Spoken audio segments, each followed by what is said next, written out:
Vamos a hablar de un libro que acaba de salir hace muy poco, que es Hágase tu voluntad.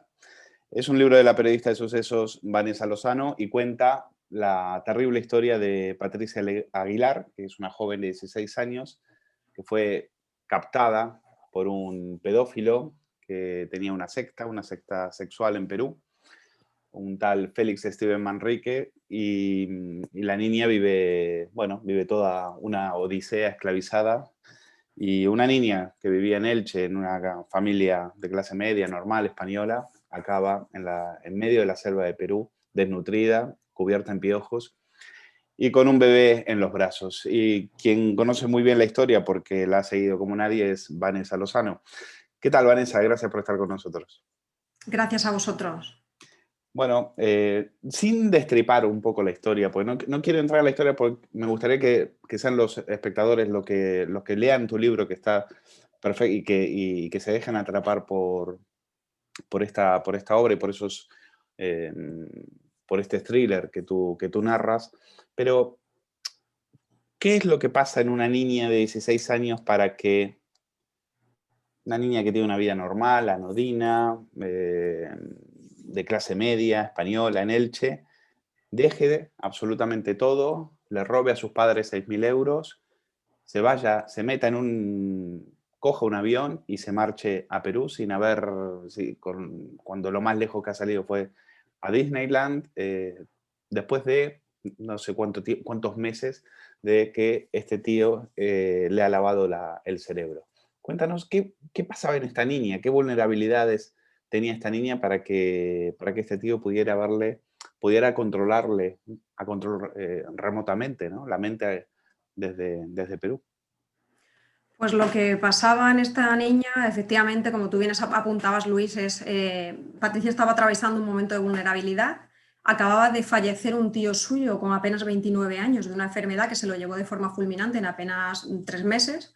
Ese tío suyo era como su hermano mayor, su referente en la vida para Patricia. José, ¿no? Y eso es, José, eso es. Y bueno, Patricia, imaginemos una adolescente, como tú bien has dicho, de una familia normal, con un grupo de amigos normal, estudiosa, que se ve de la noche a la mañana con su hogar patas arriba, con este duelo por este fallecimiento de este familiar y que busca respuestas y busca ayuda y apoyo en Internet, como tantas otras adolescentes en nuestro país y, bueno, y en muchas casas yo creo que nos podemos sentir reflejados o nosotros mismos, ¿no? En algún momento de nuestras vidas, cuando tenemos un problema, acudimos a esas redes sociales, a ese Internet que nos hace mucho bien, pero que también, en el que también navegan y campan a sus anchas depredadores como este tipo, como Félix Steven Manrique.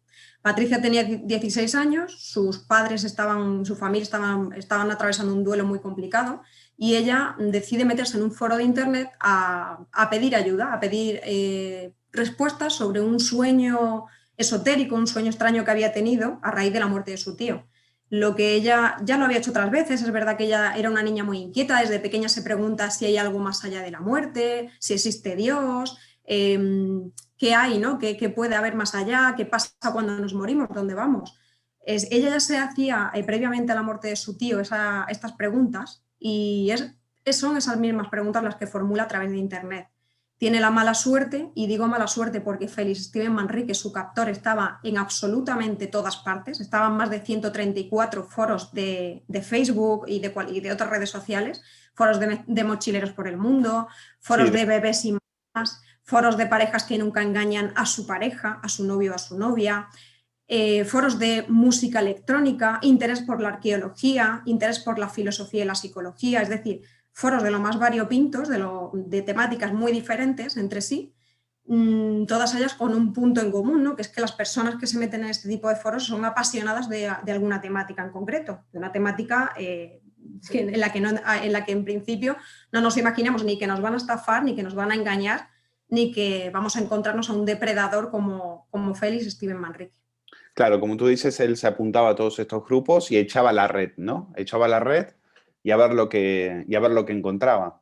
Y no le fue mal, lamentablemente, para esas niñas, porque Patricia no fue ni la primera ni la última. ¿Cuánto tiempo llevaba este sinvergüenza captando jovencitas en Internet?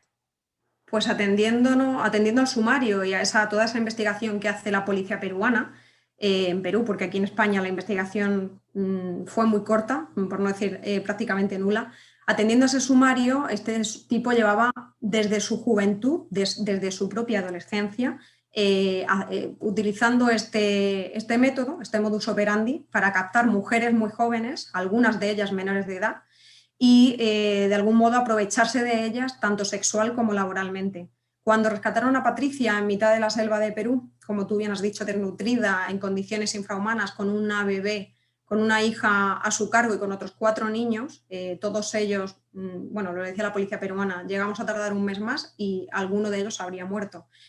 Cuando lo localizan también a otras 2 mujeres, a otras 2 víctimas de este tipo. Una de ellas llevaba 18 años en este grupo sectario, al lado de Félix Steven Manrique. La otra llevaba 12, 13 años. Son las 2 víctimas que sabemos, porque las rescataron junto a Patricia, que sabemos que estaban ahí.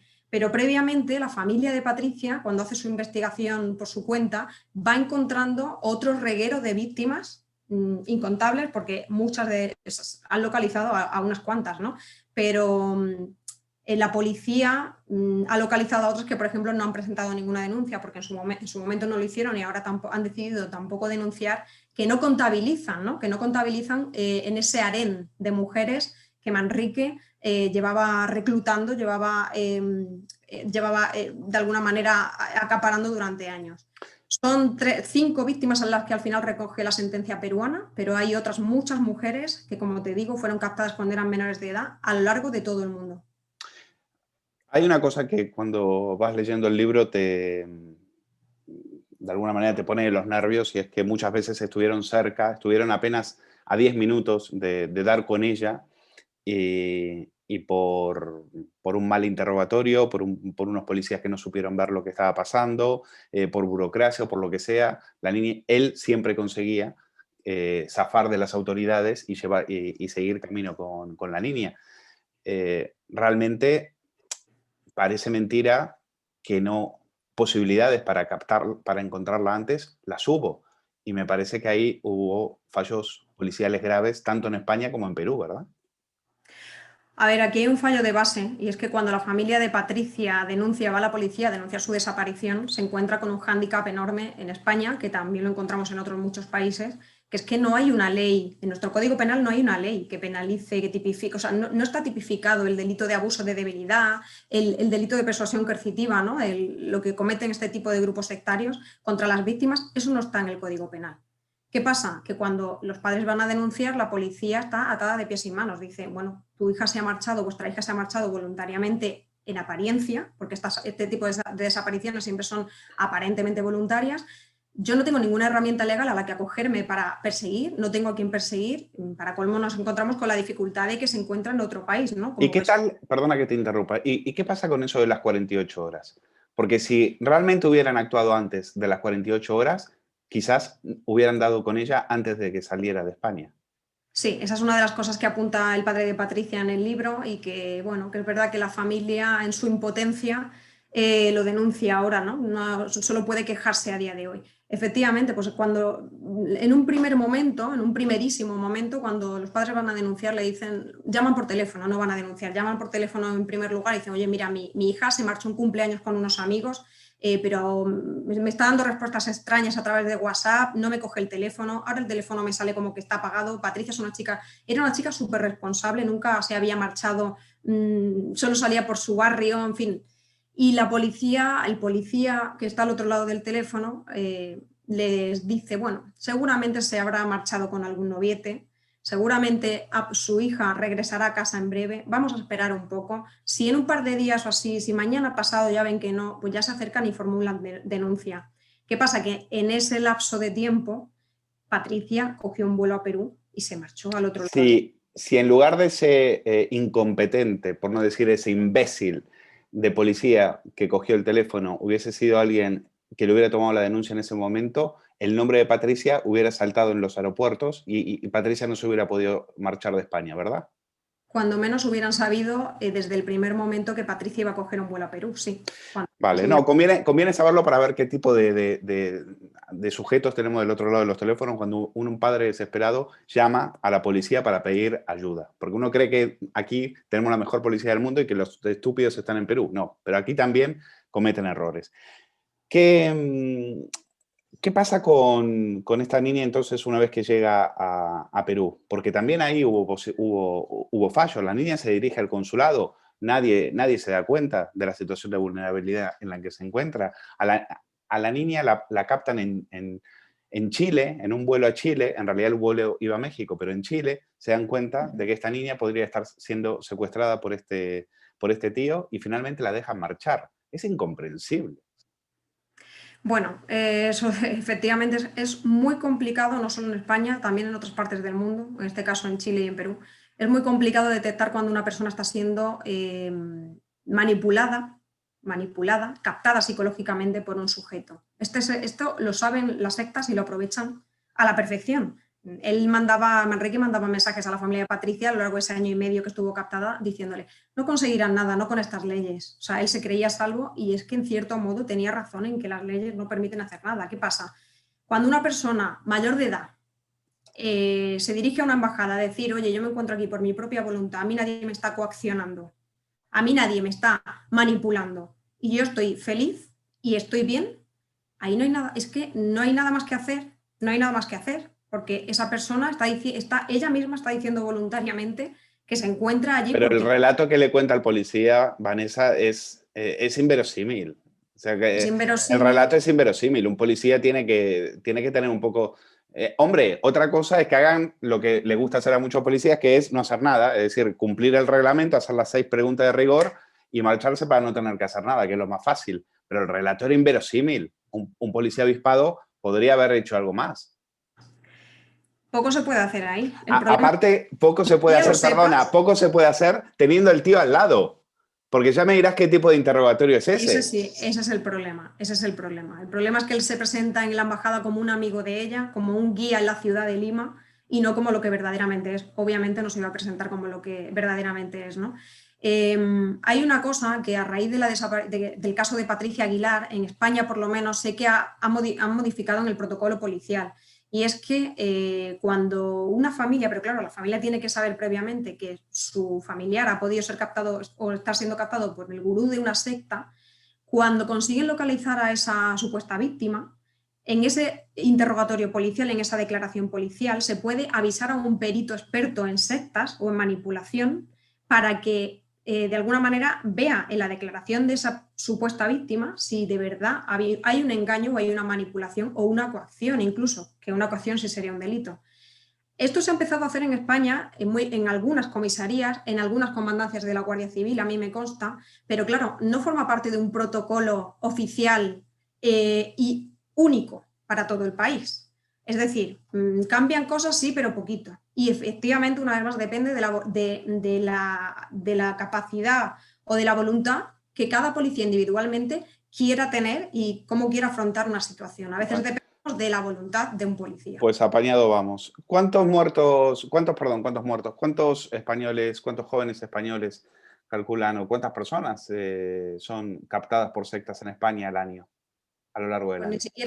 Para que te hagas una idea, ni siquiera hay un conteo, ni siquiera hay cifras oficiales en esta materia, que es lo que llevan reclamando los expertos durante años. Pero los expertos que trabajan en esta materia y algunas asociaciones que se dedican a ello, también de desaparecidos, calculan que en torno a 500.000 de españoles están siendo captados o han sido captados por un grupo sectario, alrededor de otras 500.000 patricias, podríamos decir que hay otras 500.000 patricias, ¿no? Jóvenes y no tan jóvenes, ¿eh?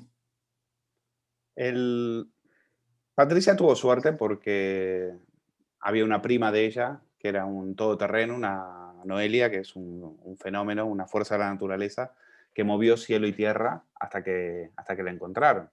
Otras u otros no tuvieron tanta suerte, ¿no? Efectivamente. Patricia cuenta con una prima, Noelia, como bien dices, que junto a los padres, la familia desde el primer momento se dio cuenta, fue rápida en eso, en darse cuenta de que como no lo hicieran ellos, poco o nada iban a conseguir, ¿no? y removieron cielo y tierra en una lucha titánica tanto en España como en Perú. Noelia indagó en esas redes sociales que se llevaron, a través de las cuales se llevó el gurú a Patricia, ¿no? Fue precisamente en ellas en las que Noelia, la prima de Patricia, encontró respuestas. Encontró múltiples perfiles de este sujeto, encontró a otras víctimas, encontró a otras exadeptas del grupo que habían conseguido huir, escapar de las garras de Manrique, y gracias a eso fueron encontrando a otras familias en Perú, también en España, y fueron uniendo fuerzas y reuniendo pruebas, las pruebas que a ellos no le tocaba reunir, ¿no? Pero al final fue la familia la que reunió pruebas suficientes para acreditar que detrás de la desaparición de Patricia y de otras mujeres peruanas, en este caso, podía haber más de un delito, ¿no? Y que estaban siendo cometidos por Manrique.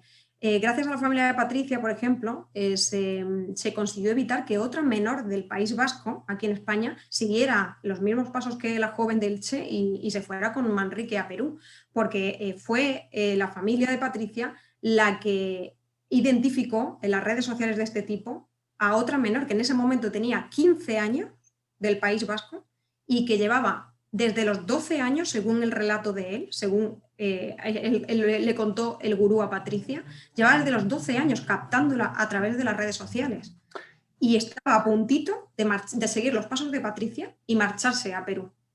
Hablando de redes sociales, Vanessa, esto no hubiese sido posible, este sinvergüenza no hubiera podido captar a estas niñas si no hubiese contado con la indispensable, inestimable ayuda de las redes sociales. Las redes sociales en estos momentos dicen que están luchando contra las fake news, cuentan con un equipo de verificadores que censuran o confirman o contrastan, dicen contrastar ciertas informaciones. ¿Hay alguien que le preocupe contrastar las informaciones, los mensajes o las cuentas de estos individuos, de estos depredadores sexuales? Yo no tengo constancia de que ninguna red social ni ninguna plataforma digital mirara a lo largo de todos estos años ningún perfil de Félix Esteban Manrique. Él iba cambiando de nombre, iba cambiando su foto, iba cambiando su profesión y su perfil, iba cambiando absolutamente todo, pero no porque le cerraran las cuentas, lo iba cambiando porque le iban detectando, le iban descubriendo. Algunas víctimas iban poniendo mensajes en internet apuntando directamente a que él era un estafador, a que era un embaucador, a que era un depredador sexual incluso, y entonces las propias chicas, las propias niñas, mujeres, jóvenes, iban alertándose unas a otras sobre él. Por eso él cambiaba de identidad, cambiaba de cuenta e incluso a veces cambiaba de plataforma o de red social a la hora de captar a otras chicas. Pero no porque le cerraran ninguna cuenta, yo no tengo constancia de que ni que le cerraran ni que reportaran ninguna de sus perfiles. ¿Tienes constancia de que el Ministerio de la Igualdad está haciendo algo, por ejemplo, en favor de estas niñas? ¿Haya tenido algún tipo de iniciativa para frenar este tipo de explotación infantil? Sé que en Perú fue el Ministerio de la Mujer el que se movió y el que junto con una fiscal de trata de personas, una fiscal muy valiente porque fue la que se remangó y la que investigó y la que mandó a la policía a indagar, ¿no?, sobre este sujeto allí en Perú, cosa que no se había hecho en España. El Ministerio de la Mujer y la fiscal de trata de Perú, sí. Aquí en España es que cuando se abrió la causa contra Manrique en un juzgado de Elche, en el juzgado número 1 de Elche, es que Manrique ya estaba detenido y las víctimas, como Patricia, estaban ya rescatadas en Perú. Bueno, pero digo, va a haber otros casos, ¿no? El de Patricia podría haber servido, el de Patricia Aguilar podría haber servido para generar un debate, una discusión, generar proyectos o iniciativas, pero ya vemos que no ha sido el caso. Bueno, simplemente ¿cómo te llegó el caso? Tú estabas en Interview y tú Sí. tú contaste por primera vez, pero si mal no recuerdo, dices que nadie escuchaba, que ningún medio quería hacerse eco de esta noticia. Nosotros, yo trabajaba efectivamente en 2017, cuando desaparece Patricia, trabajaba en la revista Interview. Nos llega el caso porque la familia ya había acudido a la policía, les habían dicho que poco podían hacer, había ido a la fiscalía, poco se podía hacer.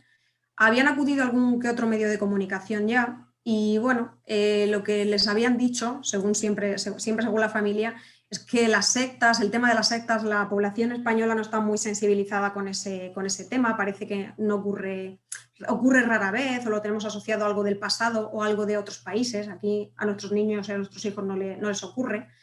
Y de alguna manera le habían dado un portazo, ¿no? En algún medio de comunicación les habían dicho que eso no interesaba, que no era un tema que interesara, y habían creído, sobre todo los medios más cercanos, los primeros medios a los que acudía la familia, se habían creído la versión inicial de la desaparición voluntaria y de que Patricia quizás se había marchado con algún noviete, algún chico, y que, bueno, que volvería pronto. Se había marchado seguramente de fiesta o con algún chico y volvería pronto a casa.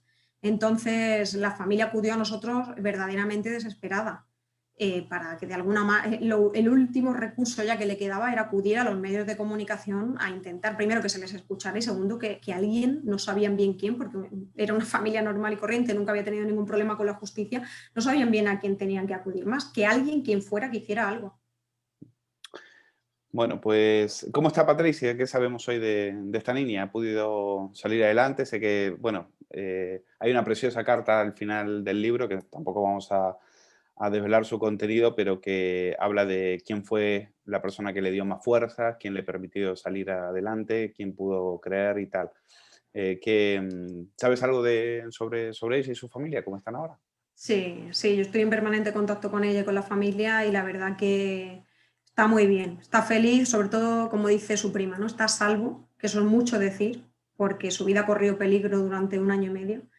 Y está volcada en su hija, en la crianza de su hija, ha vuelto a estudiar, estudia un ciclo formativo, ella ahora solo quiere, todo el tiempo quiere ser mejor, ¿no? Correr y ser mejor por su hija, para darle un futuro mejor a su hija, que fue al final el principal aliciente para salir de ahí. ¿Cuándo tomó conciencia ella de lo que le había pasado? Porque esta es una historia de alguien que, o sea, esta chica cae en las redes por amor, no cae por la creencia, por algo espiritual o por algo. Eso es secundario. Ella estaba locamente enamorada de este tío, ¿no?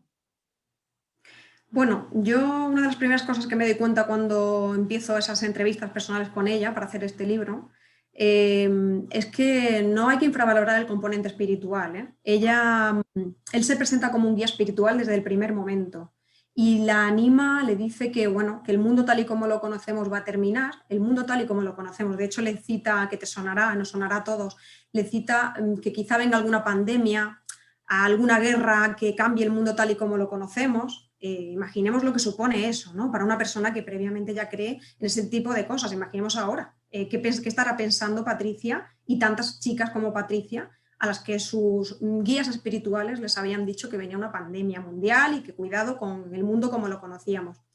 Ella en ese momento que está perdida, falta de referentes y con ese duelo, él se presenta como un guía espiritual y religioso y se ofrece a ayudarla de algún modo a seguir ese camino, ¿no? Hacia a ser mejor, hacia ser una de las elegidas de ese nuevo mundo y hacer el mundo mejor.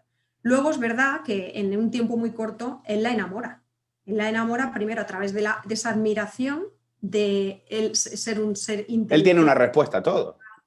A todo, a todo, a todo. Él no deja ningún vacío, no deja ninguna ausencia, ninguna carencia, ni afectiva ni emocional, ni tampoco, como te digo, a nivel informativo y a nivel de apoyo intelectual.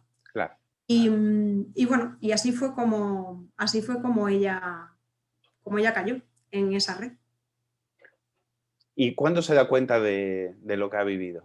¿Cuánto tarda en darte cuenta? ¿Cuánto tarda en darse cuenta? Es un proceso lento, es un proceso muy lento. Pensemos que ella habla con este tipo por internet a lo largo de 1 año y medio. Hasta el 1 año y medio no se va de casa. Él es muy listo y sabe que la ley puede tener problemas legales si hace que ella se marche cuando es menor de edad. Así que hace que Patricia cumpla la mayoría de edad y ya cuando cumple los 18 ya vente a Perú conmigo. 1 año y medio a través de internet hablando con él, otro 1 año y medio en Perú viviendo con él, en las condiciones que ya conocemos. Ella regresa a España y es 2 meses después cuando ella va con su familia en un coche camino de Marbella, camino de esa primera sesión con un psicólogo especializado en manipulación y en grupos sectarios, cuando ella empieza a darle vueltas a algo que de manera inconsciente ya estaba en ella, ¿no? Porque ella, de algún modo, por todo lo que vive con él, por todos esos abusos y esos malos tratos que vive en Perú con él, ya ha ido en ella despertando esa duda, ese sentir que algo va mal, pero no sabes bien qué, y tampoco sabes cómo salir de ahí. Y es cuando va camino de esa primera sesión con su psicólogo, cuando ella se lo plantea por primera vez y empieza a pensar, bueno, ya los medios de comunicación apuntaban a que era una secta, ¿no? Yo no me siento identificada con que he estado en una secta, pero sé que algo ha pasado, que empieza a sentir esa necesidad de hablar con alguien. Y la verdad que lo dice su psicólogo, ¿no? Y lo cuento en el libro. A partir de ahí sí fue todo mucho más rápido. Una vez ya no estaba bajo la influencia de su captor, y una vez se encontraba lejos y con todas sus necesidades cubiertas, es decir, había comido, había dormido, estaba arropada por su familia, se sentía a salvo, sabía que nadie iba a encerrarla en un psiquiátrico, porque, por cierto, su captor le había dicho que cuando la encontraran y la rescataran, si ella volvía con su familia, la iban a encerrar, le iban a quitar a su hija y a ella la iban a encerrar en un psiquiátrico. Ella acabó creyendo firmemente en que eso iba a ocurrir. Por eso ella tenía tanto miedo, ¿no?, cuando la rescatan y se la traen de vuelta. Pues Vanessa Lozano, darte la enhorabuena por este libro, Hágase tu voluntad, de la colección Sin Ficción de la editorial Al Revés. Y bueno, esperemos que de aquí en adelante este libro sirva para, sobre todo para que nuestras autoridades tomen nota del problema de la exposición, tanto feminismo, tanta igualdad, tanta historia, pero aquí hay un montón de jóvenes que son carne de cañón de estos depredadores sexuales y parece que nadie hace absolutamente nada. Yo no quisiera estar realmente en la piel del calvario que tuvieron que vivir esos padres. Muchísimas gracias, Luis, por vuestro interés. Bueno, gracias a ti.